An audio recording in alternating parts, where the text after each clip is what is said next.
Bonsoir chez vous, un autre vendredi, un autre rendez-vous des amis du net. Bonsoir Aïcha. Bonsoir Amélie. Bonsoir mes amis du net et bien sûr bonsoir à ma principauté. Je parie que vous vous demandez où est passé Moussa. On va lui laisser l'opportunité de vous le dire à lui-même la semaine prochaine ici. En attendant, nous on a décidé de vous faire part de quelques actualités qui ont retenu notre attention cette semaine. Actu de la semaine.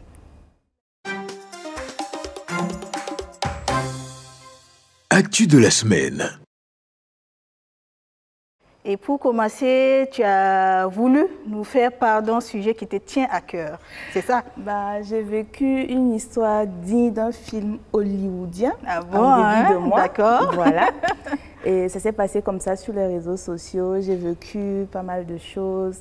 Tu sais, souvent, il y a des gars qui te taquinent ou qui te disent des choses qui ne sont pas du tout gentilles, mais que tu décides comme ça de ne pas prendre à cœur. Et il y a d'autres aussi qui ne vont pas du tout de même ordre. Et c'était le cas en début de ce mois-là. Donc, j'étais obligée de prendre mes responsabilités. C'est-à-dire, je parle français maintenant. D'accord. Donc, j'étais obligée de prendre mes responsabilités. J'ai été à la brigade centrale de lutte contre la cybercriminalité. Voilà. OK. Ils sont sur Facebook? C'est leur page Facebook même d'ailleurs. Donc, j'ai été là-bas, j'ai expliqué mon problème et on m'a conseillé de porter plainte. C'est ce que j'ai fait. Donc, ça a pris le temps que ça a pris. Voilà, pratiquement 3 semaines, 1 mois. Et un bon jour comme ça, très tôt le matin, on m'appelle, on me dit « Ah, madame, venez chez nous. » Il y a le monsieur qui est là, en fait, parce qu'il n'utilisait pas son vrai profil, c'était une page. Donc, il y a eu des investigations, ils sont allés tomber sur le gars, on l'a interpellé pour qu'il vienne s'expliquer, tu vois. Donc, j'ai été donc chez eux. Il y a eu une confrontation. J'ai essayé d'écouter d'abord ce qu'il avait à me dire parce que c'est a priori une personne que je ne connaissais pas, que je n'avais jamais vue. Du coup, je ne comprenais pas vraiment l'acharnement, pourquoi agresser quelqu'un que tu ne connais pas, l'harceler. Voilà, C'était des insultes. C'était pas du tout joli à voir en plus.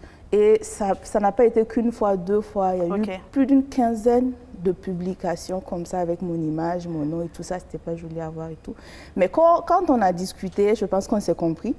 Voilà, il s'est excusé, il disait qu'il ne savait pas et tout. Pour lui, c'était qu'un jeu, voilà. Bon, je lui ai montré ou je lui ai expliqué mon ressenti, on s'est compris. Et sur place, comme ça, j'ai décidé de retirer ma plainte. J'ai retiré et puis voilà. Aujourd'hui, nous sommes en griffe de très bons amis. Il est reparti sur les réseaux. Je pense qu'il essaie de faire un petit truc pour dire, voilà, j'ai fait un truc, c'était pas bien et tout. Et histoire de conseiller aussi d'autres personnes de ne pas faire pareil. Parce que les gens, ils prennent en fait voilà, ils prennent les réseaux sociaux comme un jeu. Ils se disent que voilà, j'ai mon téléphone, j'ai mes mégas, je peux me mettre où je veux, dire des choses que je veux à n'importe qui et puis ça va pas chauffer. C'est faux, ça va chauffer. Donc, c'est également une invite comme ça à toutes ces personnes qui sont sur les réseaux et qui vivent des situations, qui sont agressées, qui sont harcelées. Sachez qu'il y a la brigade centrale de lutte contre la cybercriminalité qui est là, qui s'occupe de ces genres de soucis. Voilà, ils sont à Samandin, vous pouvez vous rendre là-bas, expliquer votre problème. Loin du stade municipal, oui. Vous allez expliquer votre problème, ils vont vous écouter, ils vont vous accompagner jusqu'à la résolution complète de votre problème. D'accord, voilà. Merci. On espère en tout cas que ça va être une leçon pour d'autres et que ça va permettre peut-être de prévenir d'autres situations du type. Et surtout, n'oubliez pas, les réseaux sociaux ne sont pas des espaces de non-droit. Tout ce que vous allez dire et faire peuvent être en fait retenus contre vous. Voilà. Donc faites vraiment très attention à ce que vous faites sur les réseaux sociaux. OK. Deuxième sujet, on a vu une vidéo qui a fait le tour de la toile. C'était chez nos voisins ivoiriens. C'était à l'occasion du concert du groupe Yodé et Siro. Et le titre, sans doute, si vous tapez tout de suite Assalfo refoulé au concert de Yodé et Siro. Assalfo même, ça suffit simplement, ça sort. Vous tomberez sur cette vidéo. Suivant.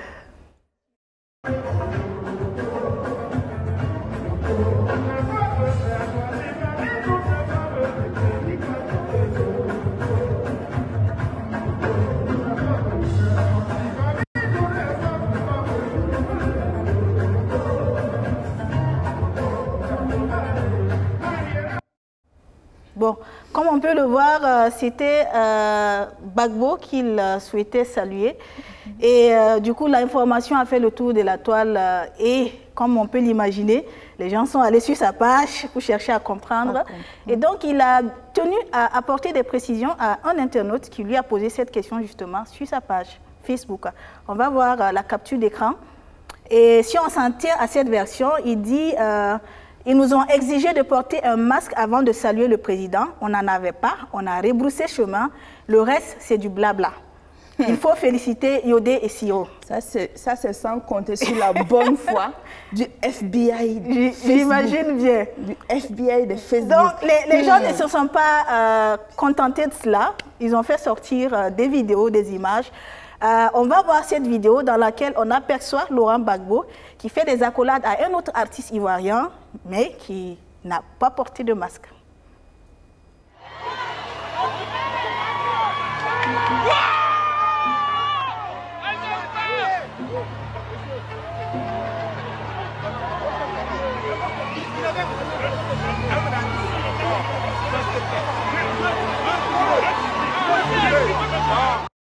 Donc, la question que tout le monde se pose, quelle est la vraie raison, quelle est la bonne version, voilà. Tu sais, Amélie, ce dont moi j'ai le plus peur en fait sur les réseaux sociaux, sont les FBI qui sont là-bas, là, je te promets. Mais quand ils vont charger ton affaire, les gens vont aller fouiller. C'est pas simple. Donc, voilà. Ouais. Et on va terminer avec une autre vidéo. Cette fois, on revient au Burkina Faso. Un coup de cœur pour moi. Il s'agit de l'acteur Rasmané Ouedraogo qui a fait cette vidéo pour expliquer quelque chose qui peut être du business et inspirer, pourquoi pas, d'autres personnes. Alors, ceci est un projet de pisciculture non loin de Ouagadougou. Là, on fait des silures et puis des tilapias.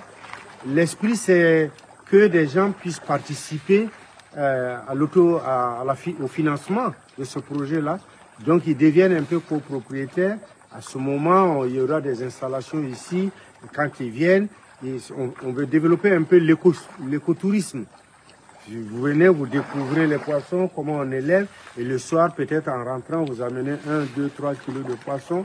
Je crois que c'est la meilleure façon, tout est bio ici, et élevé vraiment en plein air, il n'y a pas d'autres éléments. Vraiment, je pense que c'est un très bon projet à encourager, et le gros souci, c'est le financement pour pouvoir continuer, agrandir, n'est-ce pas? Parce que ce qui est déjà ici, si ça se multiplie par 2, par 3, je pense qu'on pourra très bientôt et peut-être approvisionner suffisamment le marché de Ouagadougou, et puis pourquoi pas d'autres villes du Burkina Faso. Donc ce serait bien pour les week-ends de venir avec les enfants ici, de venir avec les épouses, pour découvrir un peu cette nature, pour respirer de l'air frais, et puis manger quelque chose de pas empoisonné, quoi. Ouais, c'est l'idée. Merci beaucoup.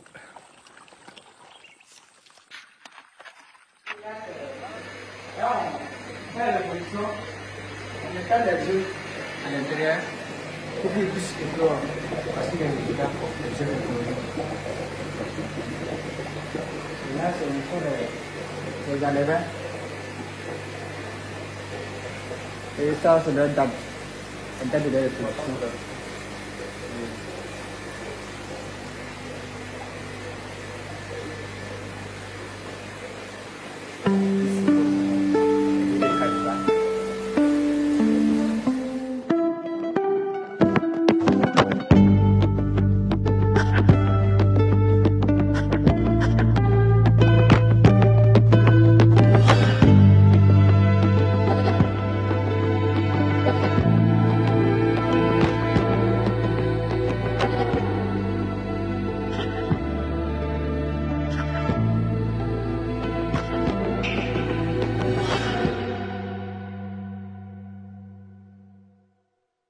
Qui sont intéressés, l'acteur a partagé l'idée sur son compte Facebook Rasmané Ouedraogo. Vous pourrez donc le contacter là-bas, pourquoi pas, pour poursuivre les réflexions. J'avoue que ça donne envie quand même de visiter. Oui, oui.